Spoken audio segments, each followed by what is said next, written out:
বড় হওয়ার পথ দুইটা। অন্যকে ছোট করে বা ছোট মনে করে বড় হওয়া, প্রকৃত কাজ করে বড় হওয়া। যেহেতু প্রথমটা খুবই সোজা, তাই এই পথটি অনেকে বেছে নেয় এবং নিজেদের বড় বা বুদ্ধিমান প্রমাণে ব্যস্ত হয়ে পড়ে। আপনার জীবন অন্যকে ছোট করে কিংবা বিশ্লেষণ করে পার করবেন নাকি নিজে কিছু যোগ করবেন, সেটা আপনার ইচ্ছা। তবে প্রকৃতপক্ষে বড় হতে হলে আপনাকে নিজের কাজ করতে হবে, নিজের দিকে মনোযোগ দিতে হবে।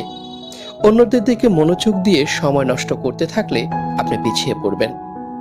কার কি অসঙ্গতি আছে কিংবা কোন কাজের কি অসঙ্গতি আছে সেটা নিয়ে তর্ক বিতর্ক করে সময় নষ্ট না করে আপনি নিজেই শুরু করে দিন আপনার মতো করে, যেভাবে আপনি ভালো মনে করেন।